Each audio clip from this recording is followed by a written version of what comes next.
Bendiciones, ¿cómo están en esta noche? Bien, bien. Listos, vengo con un set de preguntas desde el principio. Vamos a orar. Señor, te damos gracias, Padre, te bendecimos porque ha sido un buen tiempo, Señor, que vamos a tener, el que hemos tenido y vamos a tener, Señor, con tus enseñanzas. Gracias, Padre, por esta herramienta que nos permite más conocerte.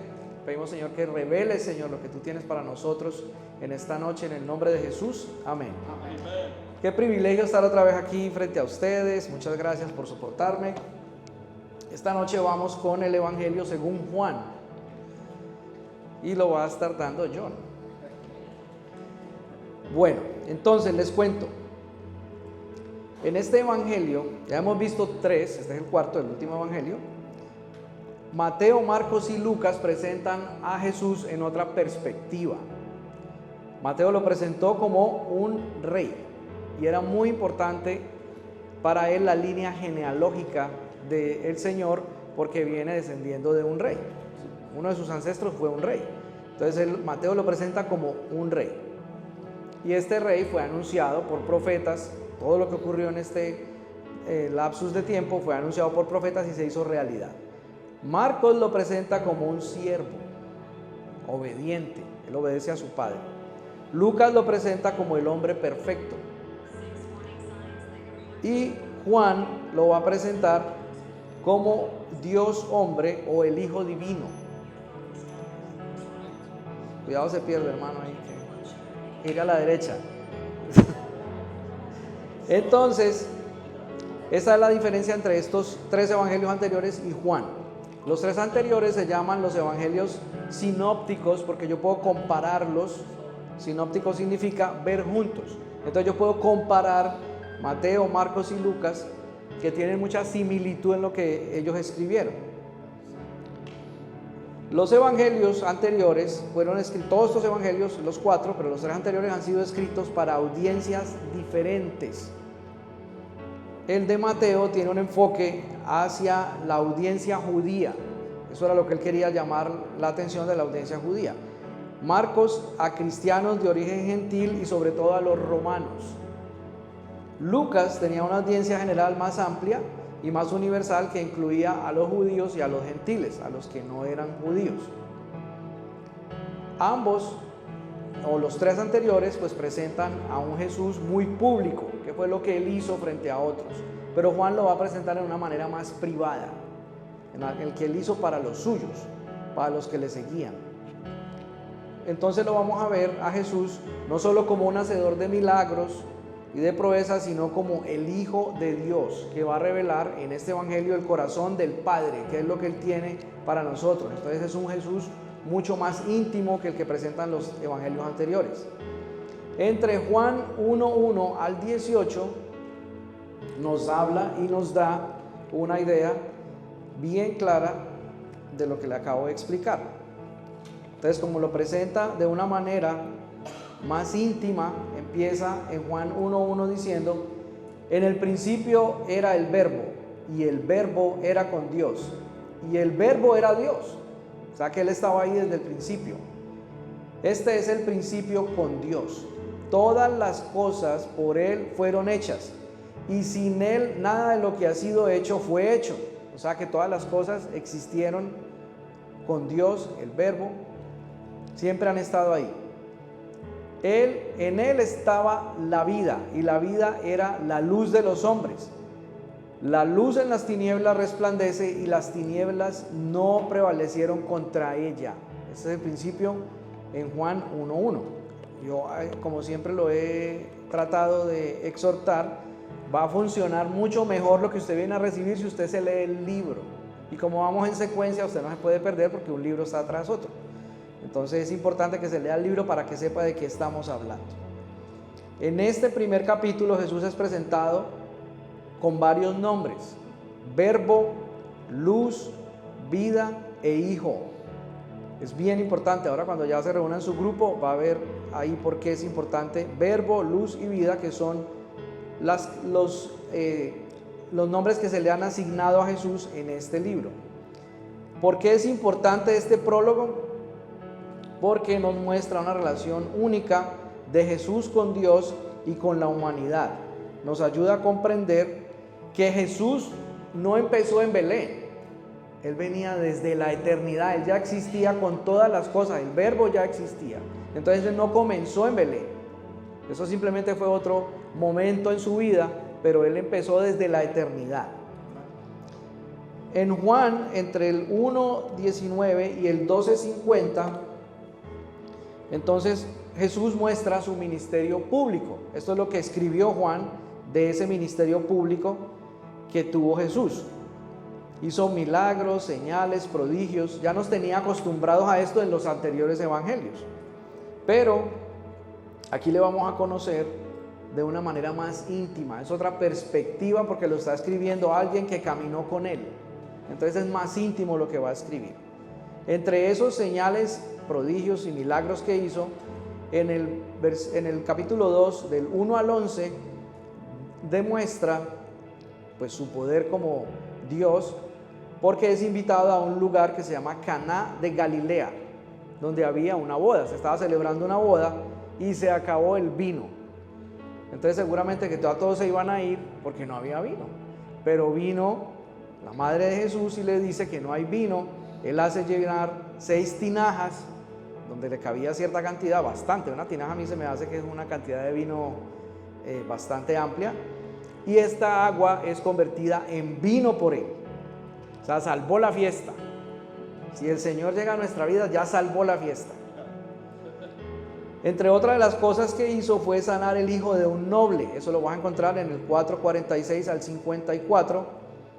Y dice que un oficial del rey le ruega, escuchó que estaba Jesús y que hacía milagros y que sanaba enfermos, y escuchó que estaba por ahí, y él fue a pedirle el favor de que descendiesen a sanar a su hijo, porque él estaba preocupado y le habían dicho que su hijo iba a morir, que había una enfermedad de muerte que iba a tener este muchacho. Entonces le pide al Señor que por favor descienda con él para que su hijo se sane. Pero él no lo hizo así. Jesús le dijo: ve, que tu hijo vive. O sea, le dio una palabra de certeza y de sanidad. Él envió la palabra y el muchacho quedó sano.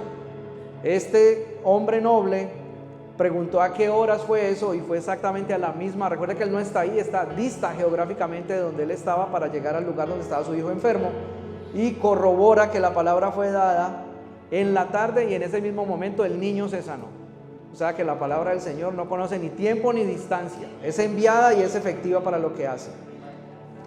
Sanó a un hombre en Betesda. Era un estanque donde llegaban, y eso lo encontramos en Marcos 5 del 1 al 18, a que los enfermos fueran sanados. Entonces venía un ángel, tocaba el agua y los que estaban ahí metían a los enfermos. Pero había un hombre que tenía más de 30 años en una condición, postrado en una cama, y no había quien lo llevara. El Señor pasa por ahí, lo ve y le pregunta: ¿quieres ser sano?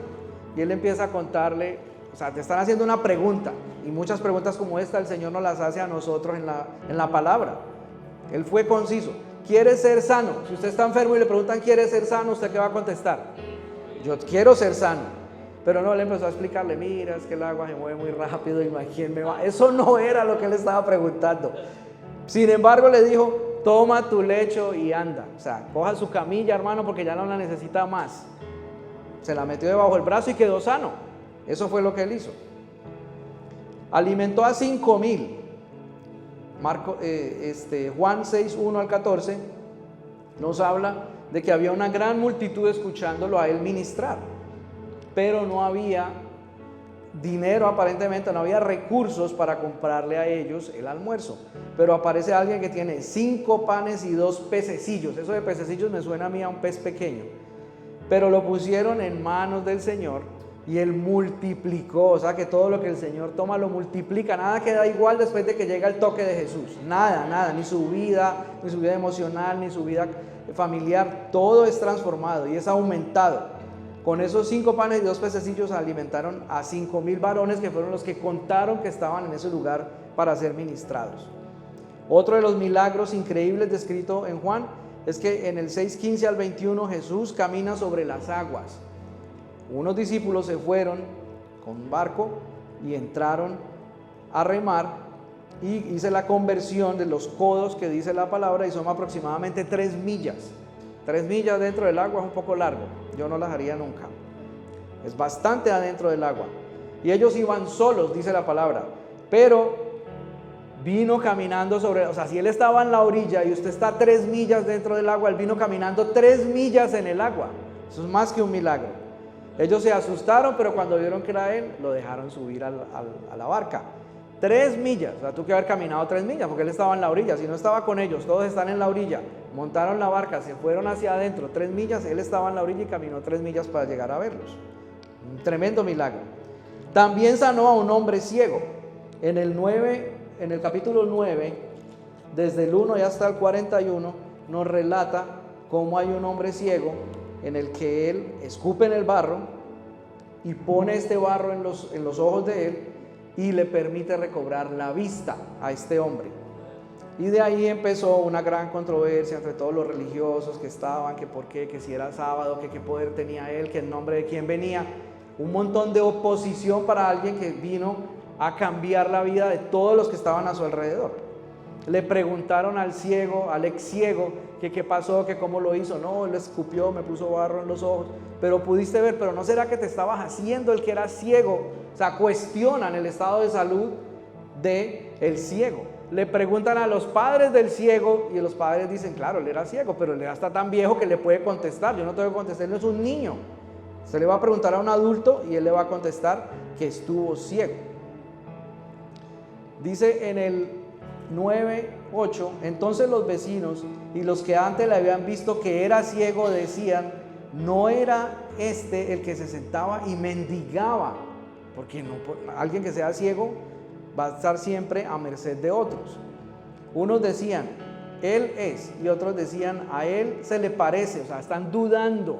Acaban de ver una sanidad tremenda de que el Señor le regala de nuevo la vista a un hombre y ellos están dudando. Cuando él puso el barro sobre los ojos, lo mandó a llevar, o le dijo que fuera hasta Siloé, que era un estanque, y ahí se lavó. Otro milagro tremendo. Resucitó a Lázaro. Estaba en un lugar ministrando.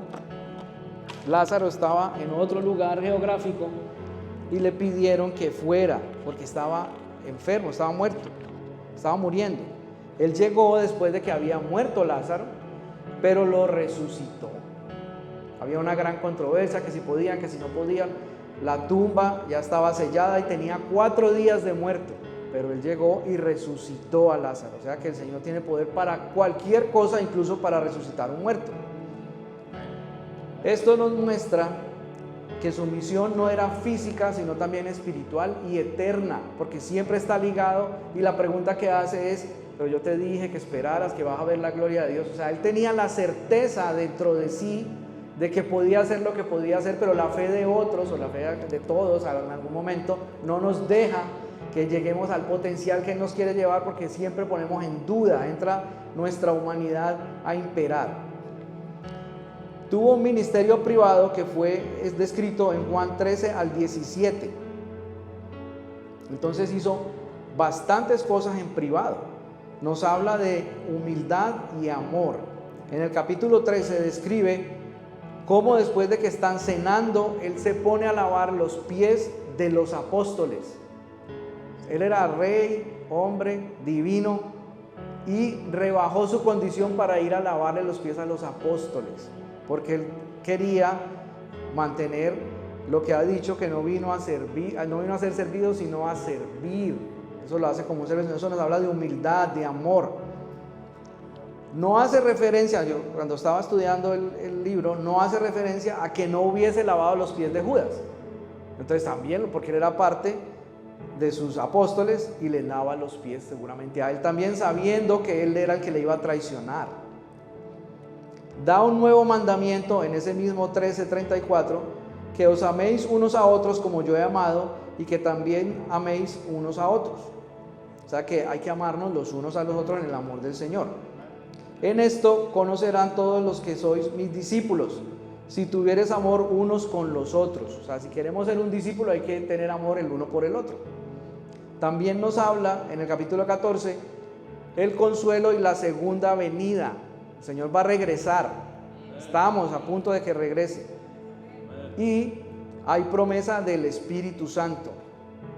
En el 14 Él les anuncia a sus discípulos, acuérdense que estamos en el ministerio privado, en lo que Él ministra dentro de su grupo selectivo que Él escogió dentro de su círculo de influencia, les empieza a decir que se va a separar físicamente de ellos. Tiene un fin, ese ministerio tuvo un fin físicamente y se va a separar. Pero les dice y les exhorta a que tengan ánimo. En el 14:1 dice: no se turbe vuestro corazón, creéis en Dios, creed en mí, creed también en mí. O sea, si usted cree en Dios, crea en el Señor. Nos da en ese mismo capítulo la certeza de que se va, volverá, pero por su iglesia. Esa es una buena promesa. El Señor va a volver por toda su iglesia. Nos deja promesa en el 14:15 de que enviará un consolador que siempre estará con nosotros. Y en el 14:26 lo describe más completamente, donde dice que es el Espíritu Santo a quien el Padre enviará en mi nombre. Él os enseñará todas las cosas y os recordará todo lo que yo os he dicho. O sea que el Espíritu Santo está con nosotros ahora mismo y siempre nos va a recordar lo que el Señor ha dicho. Toda promesa que haya venido del Señor está ahí porque el Espíritu Santo nos la va a poner a nosotros en la mente, en el corazón. En el capítulo 15 hace otra promesa del Espíritu Santo y le pide a sus discípulos, recuerden que Él está ministrando su círculo privado, que permanezcan en Él. Y eso aplica para nosotros. Y Él dice en el 15:5: yo soy la vid, vosotros los pámpanos. El que permanece en mí y yo en él, lleva mucho fruto, porque separados de mí nada podéis hacer. El pámpano, eso lo investigué, es una ramita que crece antes de donde se descuelgan las uvas. Entonces, si no hay pámpano, no hay uvas, no hay cosecha, no hay fruto. Por eso Él decía que hay que mantenerse como el pámpano junto a Él, porque vamos a llevar mucho fruto. En el capítulo 16 describe la obra del Espíritu Santo y es una nueva verdad revelada. 16:13 dice: pero cuando venga el Espíritu de verdad, o sea, el Espíritu Santo, Él os guiará a toda la verdad, porque no hablará por su propia cuenta, sino que hablará de todo lo que oyere y os hará saber las cosas que habrán de venir. Es un espíritu de revelación. Si tenemos al Espíritu Santo, tenemos un espíritu de revelación. Él me glorificará porque tomará de lo mío y os hará saber.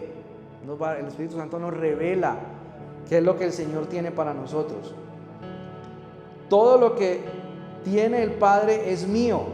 Por eso dije que tomara de lo mío y os hará saber. Él quiere que esa revelación esté en cada uno de nosotros. Para eso está el Espíritu Santo.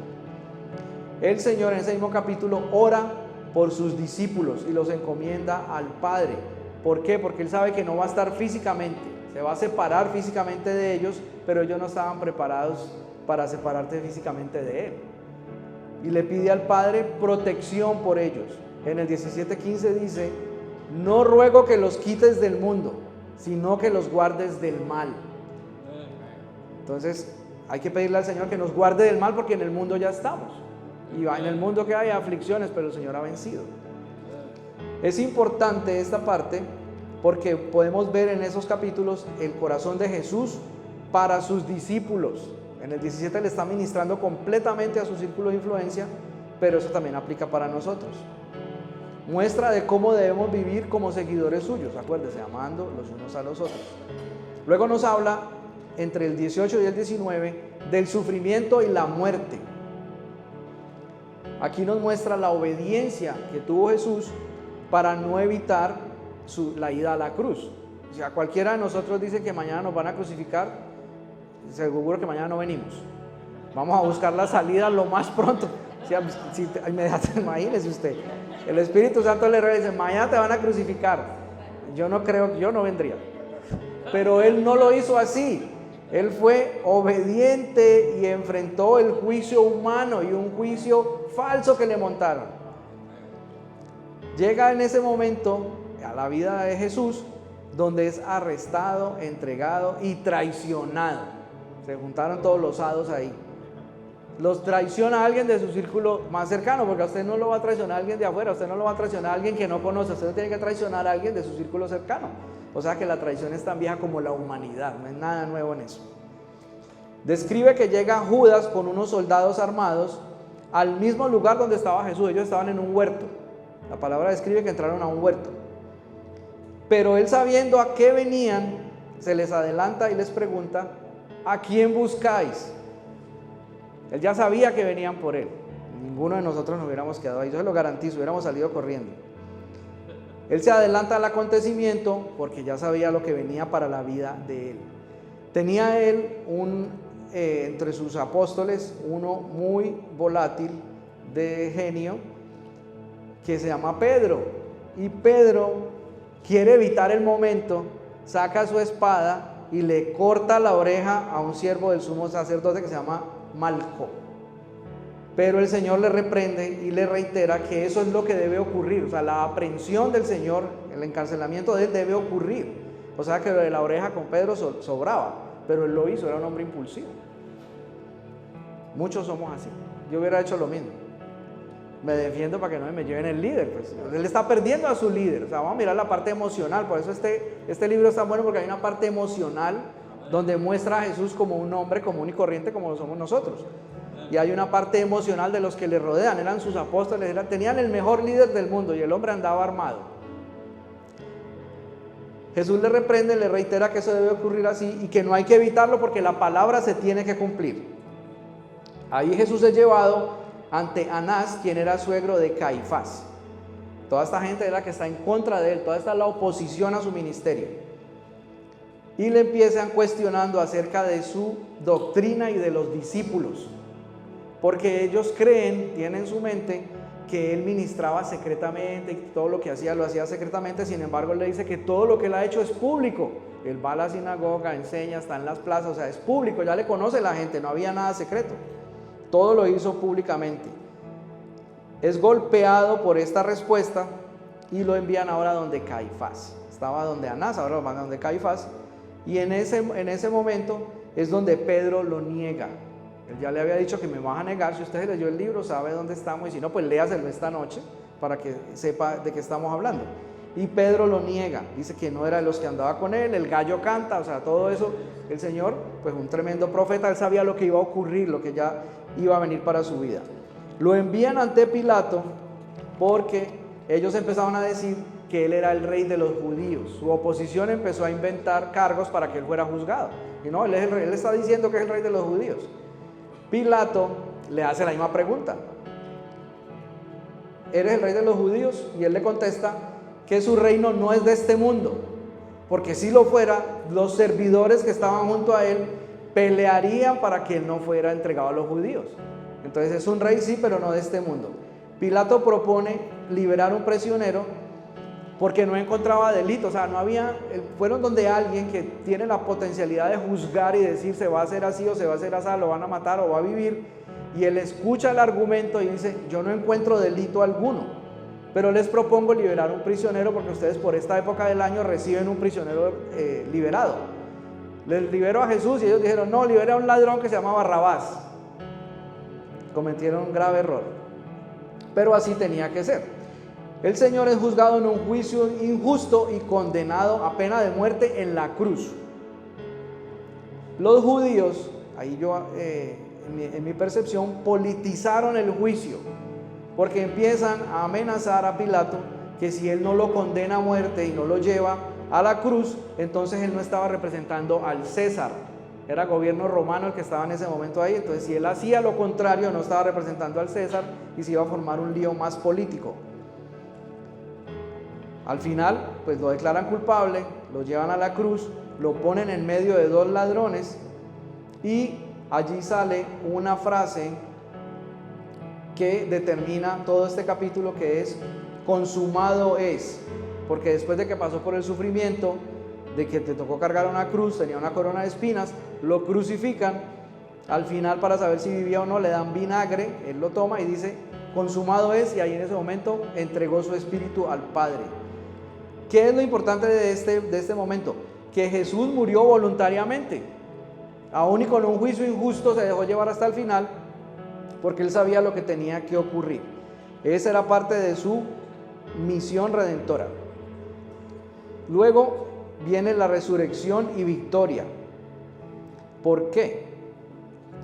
Porque María Magdalena llegó al lugar donde habían enterrado el cuerpo de Jesús, encontró la piedra corrida y lo primero que pensó es que se robaron él. Ella no pensó que iba a resucitar y él había dicho que iba a resucitar, que él volvía. Ella dijo, no, nos robaron el cuerpo. Ahora, ¿dónde nos metieron el cuerpo de Jesús? Y empieza a preguntarle y le pregunta a los dos ángeles que están dentro de la tumba que dónde está el cuerpo y ya lo van a ver. Ahora hay un hombre llamado Tomás, que era uno de los 12 y tenía otro nombre, era Dídimo y aquí se llamaba Tomás, y no estaba cuando Jesús empezó a aparecerse. Él resucitó, salió de la tumba, se fue y empezó a contactar a su equipo. Y vamos a volver a llamar a todos los del equipo porque yo necesito este equipo ministrando, porque yo ya me voy. Él sabía que tenía que cumplir su tiempo en la tierra e ir al Padre. Le dijeron pues los otros discípulos, al Señor hemos visto. O sea, le contaron que habían visto a Jesús resucitado. Y él les dijo, si no viere en sus manos la señal de los clavos y metiere mi dedo en el lugar de los clavos y metiere mi mano en su costado, no creeré. O sea, él tenía que ir allá y palpar las heridas a ver si era cierto. Tomás fue incrédulo. 8 días después estaban otra vez sus discípulos dentro y con ellos Tomás. Llegó Jesús, estando a las puertas cerradas, y se puso en medio y les dijo, paz a vosotros. Luego dijo a Tomás, pon aquí tu dedo y mira mis manos. Recuerde que estábamos hablando del profeta de profetas. Él ya sabía lo que había ocurrido con él. Pon el dedo aquí y mira mis manos. Y acerca tu mano y métela en mi costado. Todo lo que le había dicho en otro lugar, el Padre se lo reveló a él. Y no seas incrédulo, sino creyente. Entonces Tomás respondió y le dijo, Señor mío y Dios mío. Jesús le dijo, porque me has visto, Tomás, creíste. Bienaventurados los que no vieron y creyeron. Este es un tema de creer, aquí no es de ver. Aquí hay que creer porque ya el Señor dijo que hay que hacerlo, vamos a creer. En ese mismo capítulo restaura a Pedro. Recuerda que Pedro fue el que lo negó. Y pues, sin embargo le restauró su ministerio. O sea, todos tenemos derecho a dudar, ¿no? Y el Señor está ahí para llevarnos al siguiente nivel. Es importante porque la resurrección asegura nuestra esperanza. Tenemos una esperanza viva en que el Señor resucitó y volverá. En que no importa que hayamos fallado como falló Pedro, el amor perdonador del Señor es más grande y nos da restauración. No importa. Luego, importantísimo, los 7 yo soy. Dentro del libro se menciona 7 veces yo soy. Si lo leyó en su casa o si quiere tomar la nota, en el 6:35 dice yo soy el pan de vida. En el 8:12 dice yo soy la luz del mundo. En el 8:58 hace referencia a las promesas en el Antiguo Testamento porque dice antes que Abraham fuese yo soy. Él ya era antes que todas las cosas. Recuerden lo que dice Juan 1:1. Yo soy el buen pastor en el 10:11. Yo soy la resurrección y la vida en el 11:25. Yo soy el camino, la verdad y la vida en el 14:6 y yo soy la vid verdadera en el 15:1. Entonces, es importante porque revela el aspecto esencial del carácter y la misión de Jesús.